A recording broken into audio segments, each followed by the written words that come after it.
Hello, everyone, and thanks so much for joining us for today's episode of CHS Presents Health Connect. I'm Jane Hansen, along with my co-host, Dr. Patrick M. O'Shaughnessy, D.O., Catholic Health Services, Senior Vice President of Medical Affairs, and Chief Medical Officer. On today's show, our nervous system controls our brain, spine, and nerves throughout the body.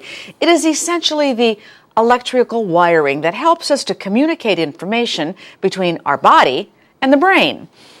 8 out of 10 people experience back pain at some point in their lives. After consulting a neurologist, they may discover the problem is, in fact, a neurological disease. CHS has made a commitment to advancing its neurosciences services, investing in new technology, choosing highly skilled physicians, and creating what they call a neurosciences service line. Okay, what does that mean? So it's a great introduction to really, again, looking at how we coordinate care. And along neurosciences, which can encompass, everybody thinks neurosurgery, they think the brain, which is a component of neurosciences, but certainly it extends well beyond that. So there's work involving the cranium, which could be solid tumor work or revisional surgery for brain surgery. But there's also a whole degree of surgical or interventional work along the spine, ranging from your cervical spine way down to your lumbar spine. And I love the example that you gave. One of the most chronic, debilitating illnesses that most Americans face at some point in their life is low back pain or sciatica. Neurosciences also encompasses other aspects such as pain management. So how do we effectively get in and manage pain non-operatively? So I think, folks tend to think of neurosciences as always a surgical approach. But as you'll learn when you meet our neuroscience leader, Dr. Kevin Mullins, there's a whole host of services that can be coordinated from cranium to bottom of the spine and involving pain management that could lead to better outcomes of care. But was that ever all kind of coordinated like this before? Why the need to put it in this space? Yeah, so it's a really good point, Jane. I think part of what we're trying to do at CHS is organize services. So again, along service line development, bringing all of those components together for more comprehensive care and also, for the convenience of the patient. So, we're trying to create medical villages and surgical villages where folks can come in, get the radiology diagnostics they need, see the medical specialist they would need, and perhaps also see the surgeon that they would need. So coordinating that care together and making it geographically succinct to their neighborhoods is what's really impacted their lives most beneficially. Well, this is going to be an interesting show for people who do suffer from back pain, because I know you're right, so many of them do. So we're going to get to that in a minute, because we're going to chat with Dr. Kevin Mullins, the chairman of Catholic Health Services Neurosciences Line, and the chief of neurosurgery and director of neurological services at Good Samaritan Hospital. He's going to talk all about these threats to our central nervous system and their focus on providing excellence in the prevention, diagnosis, and treatment of neurological disorders to help improve the health of the community that they serve. So stay tuned for today's episode of CHS Presents Health Connect.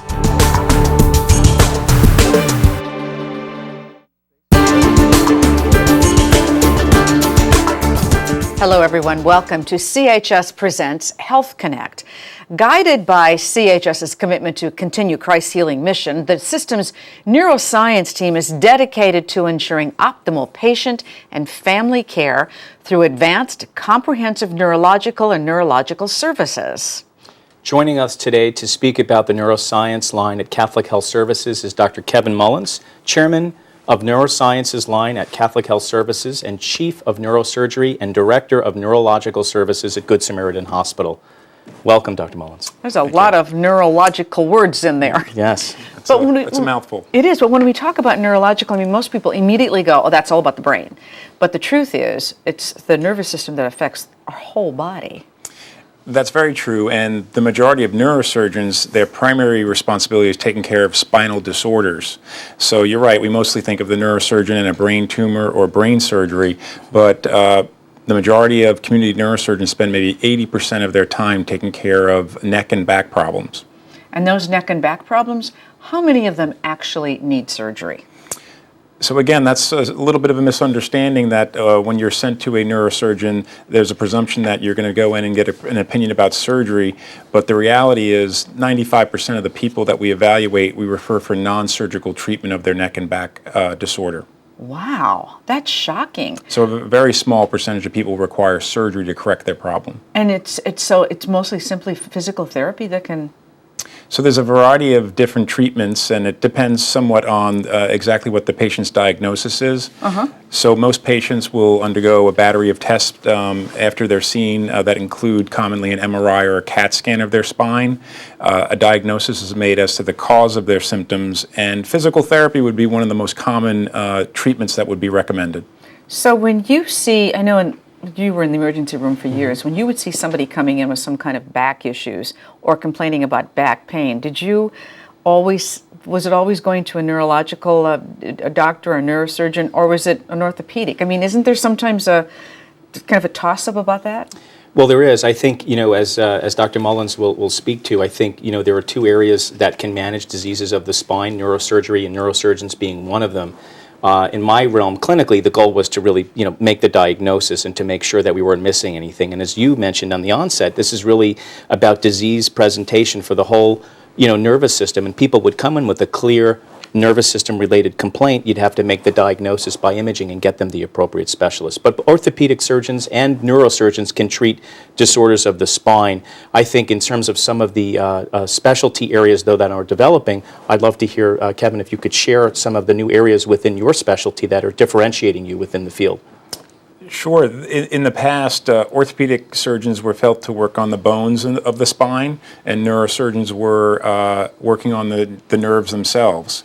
As training has evolved over the last 2 decades, there has been somewhat of a melding of the specialties, so that orthopedic spine surgeons, a surgeon that's done an orthopedic residency and then has done specialty training in spine, they have similar skills and similar surgical techniques to a neurosurgeon who also specializes in spinal care.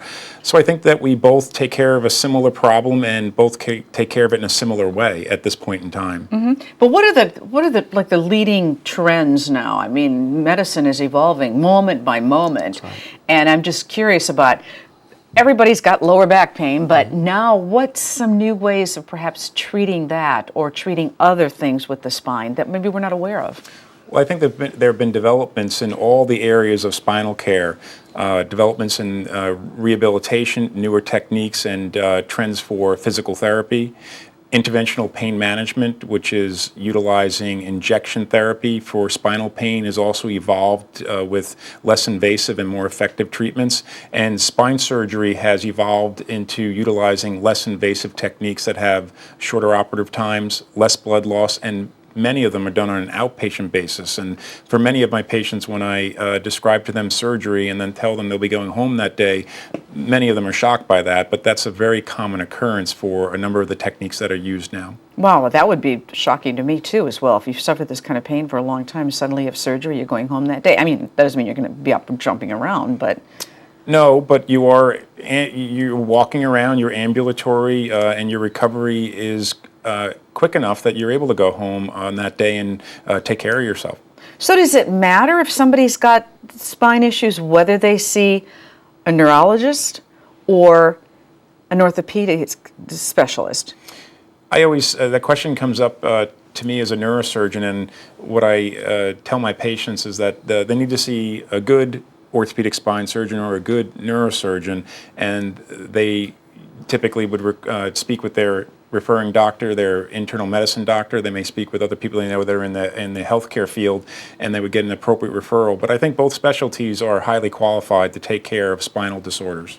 So it really, in essence, it really doesn't matter as long as you're seeing somebody who knows what they're doing. I think that's correct. And some of that goes down to the basics of someone being board certified, specializing in the area of spine, having fellowship training in that area. Those are some of the basics, and I think if patients adhere to those criteria, they're typically going to have an appropriate evaluation and treatment plan. And then to case volume and experience. So there's the proper training that needs to occur. But just as we've been learning in all the other specialties we've been discussing, where you go first and who you choose makes all the difference in the world. And you want to have an operator that has significant case experience and that can demonstrate good outcomes. Why do you think it is that we have so much lower back pain in this country? What is it? Well, I think lower back pain is a global problem. I think in the United States, some of the other risk factors that have increased the demographic of low back pain include smoking, lack of... Smoking for lower back pain? So smoking is a direct correlation to degeneration of the joints of your back and the discs in your back. So it's a significant risk factor for back problems. Who knew? But a lot of people don't smoke anymore, so. It's decreasing, but it's still an issue. A sedentary lifestyle.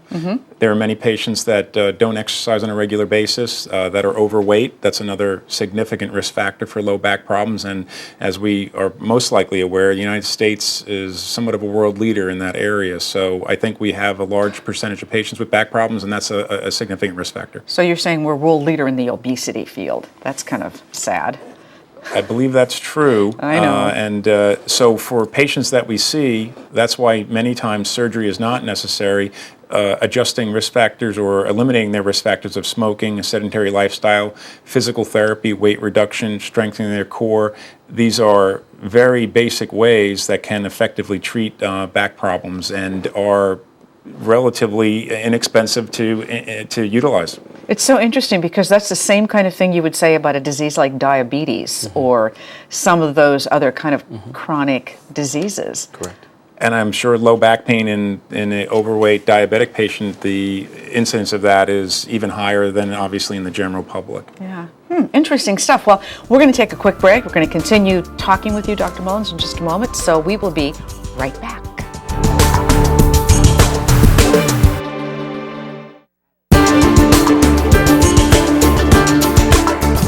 Welcome back to CHS Presents Health Connect. With us today is Dr. Kevin Mullins, chairman of the Neurosciences line at Catholic Health Services and chief of neurosurgery and director of neurological services at Good Samaritan Hospital. And actually during the break, we were kind of joking about the idea that we lead a much different kind of lifestyle at the computers and all of that, but that leads to a lot of the problems we're having neurologically. I think it does, and it goes back to a sedentary lifestyle and not exercising on a regular basis. You have deconditioning that occurs in your abdominal muscles, your back muscles. That is what supports your spine, and when you lose that support, you increase the degeneration of the discs and the development of arthritic changes, and it sets up a very progressive spiral in which the patient has pain, they can't exercise. They can't exercise, more sedentary, less exercising, more deconditioning, and it's sometimes hard to get out of that deep spiral. Sure, and probably gaining weight while you're doing that, which only adds to the problem because you're not getting exercise and having too many calories. I can just see it all. So if you talk about all of that and then add to the idea of you're also involved with, the brain, how much of this is about mind and other kinds of things like maybe depression or things like that that might also lead to a lot of this pain? Well, we talked about this cycle or the spiral, and I do think that your mental health is a component of your ability to manage pain. And so we do find that people that end up having back pain are more likely to become depressed and sedentary. Their pain is going to increase, and unfortunately, the risk of depression increases. And their ability to cope and manage their chronic pain becomes more difficult. So there is definitely a mental health component to low back pain, and we're well aware of that. And that's why the kind of multimodality treatment of low back pain is very important. And whether we talked about referring a patient to a physical therapist, a pain management specialist, sometimes there's a role for referring a patient to a psychiatrist to manage their depression in association with their chronic pain. Isn't this all, this is what you're really trying to do along all of these lines, is to kind of have a team. Isn't that what you call this, like this line of service is really about teamwork? So Jane, to your point exactly, that service line development, so there's a full spectrum of care from someone that may have primary care-based issues that need to be managed, behavioral health issues, right up to the sickest surgical patient. So I know, Kevin, would you like to share with us perhaps some of the things as you're leading us on this build for Catholic Health Services, some of the things that you and other clinical leaders in the system have put together within our system for care? I think that I certainly can. Catholic Health Services looked at the different areas of medicine that are relatively complex, and they're difficult to provide quality care in because of their complexity, and the reality that as technology becomes more utilized in the field, it's going to become more difficult to provide that service. So clearly neuroscience is one of those areas where it is a very complex area. Sure. There's obviously a lot on the line in terms of managing brain and spinal disorders. There's significant disability associated with these disorders.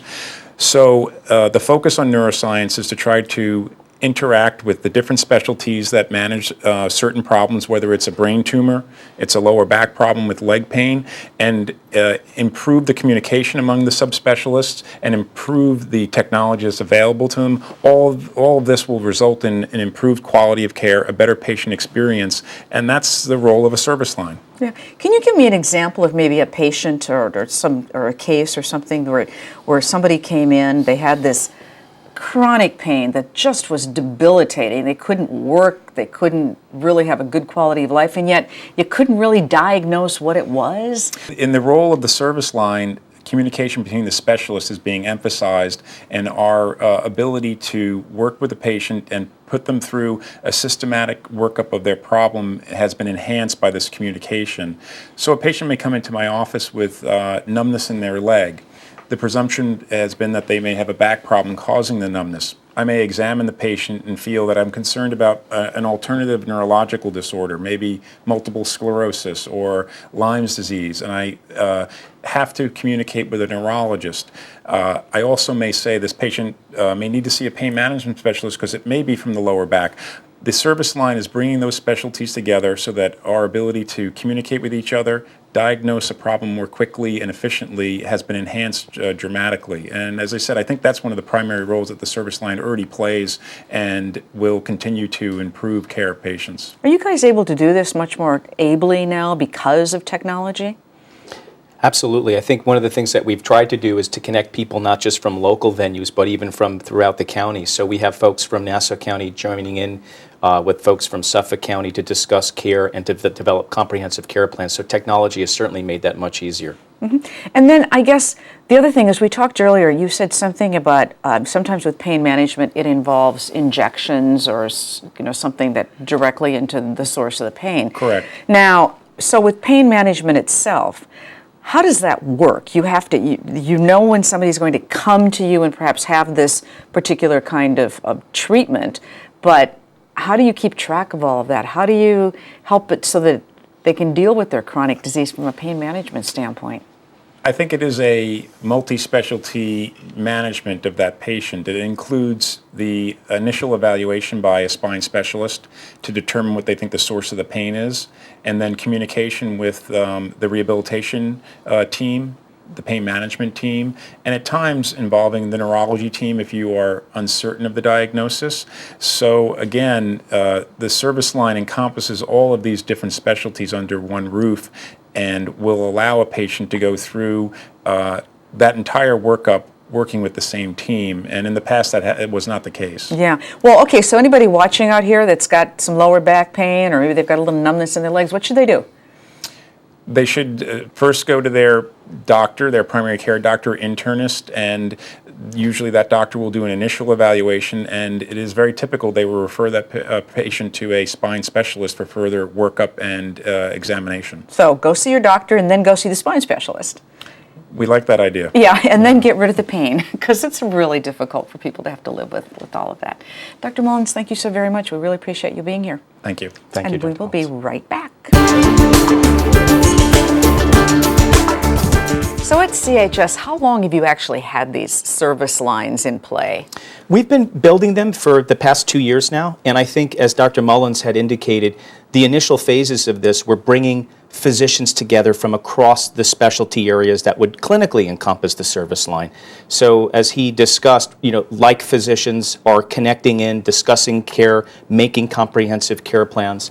But now, Jane, the exciting part is we're beginning to do programmatic co-location. And what I mean by that is all these physicians and services will be repositioned into one geographic area. So if you will, our vision would be to develop medical mall and surgical mall concepts where a patient can come in, their primary care person may be at the center of that hub, and then you'd have neurology, neuroscience, radiology, pain management all there for them, and even pharmacy services so that they can come and get everything they need conveniently to address their concerns. That's going to be an expensive process to create all those kind of mini medical malls, won't it? Well, the interesting thing is, you would think so, but actually by doing that, you actually bring services from distant areas together to one location, and you don't need one in every town. So you would position them in key strategic areas along Long Island. That's what we're working on, so that patients would be directed to those centers. So you actually would need less centers, but they would be more comprehensive, but yet easily accessible. And how efficient would that be for the Very patient? efficient. Very efficient. Not to mention, I mean, at the end of the day, it's probably also cost efficient once you've got everything relocated. It is cost efficient as well, and I guess, you know, my last comment will be, again, where you go first for your care makes, you know, it's the most important choice that you can make. So you want to choose a provider that's has high volume practice, high quality, and again, always choose wisely and choose a CHS physician. Okay, will do. So that is all that we have time for today. For more information, you can visit www.chsli.org or call 1-855-CHS-4500 for information about any of the Catholic Health Services of Long Island facilities. And thanks again so much for joining us. We hope to see you next time on CHS Presents Health Connect. Goodbye.